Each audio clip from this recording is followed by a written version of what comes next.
archetype. Let me just read this over, Dana. Give me one sec here.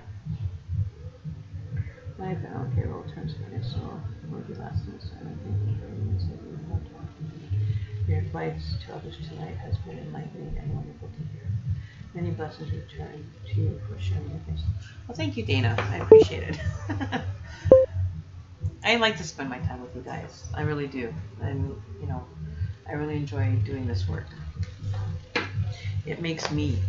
This is where I feel most comfortable. And I finally found a place that I fit after years of not fitting in and kind of, you know, having this version of me that, you know, wasn't understood, that I didn't understand, that, you know, I couldn't figure out where it belonged or where I belonged, and feeling alienated from my life, you know, and then, you know, finally awakening to it and it smacking me in the face saying, you know, you need to go down this path, Karen.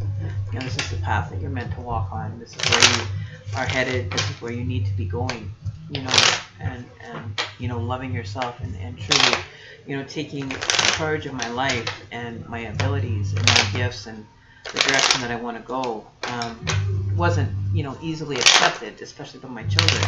But, you know, they've come to terms with the way that mom is. And mom is just mom now, you know. You know, even to myself, sometimes it's still surreal. You know, it's still, you know, what the hell? You know, it's hard to wrap your head around sometimes.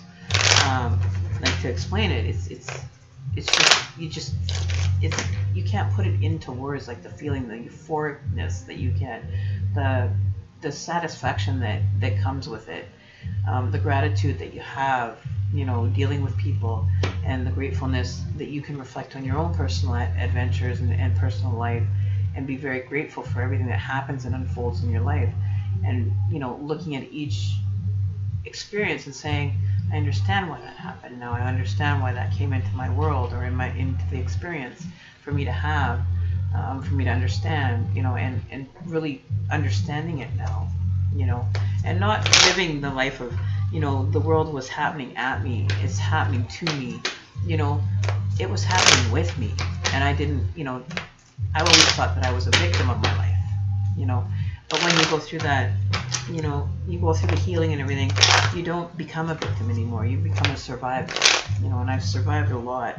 And I don't feel that, you know, anything that the trauma that I had to suffer throughout my life is not what defines me. It's, you know, healing from the trauma and taking a different stance, a different outlook, a different, you know, perspective on the way that things are unfolding for me, you know.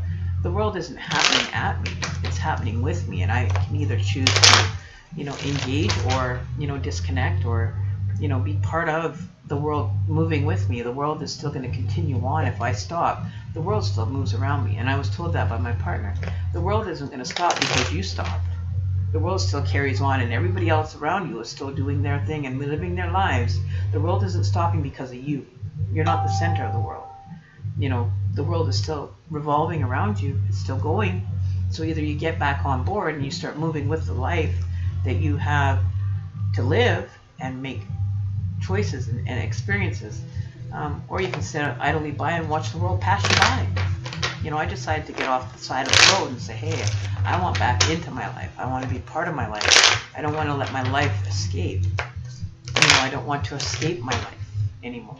And I was, you know, suffering from bipolar, from depression, from just, you know, feeling that, you know, I want to escape from the world that was my reality, you know, that nobody understood or wanted to understand, that was accepting of, you know, that life, you know.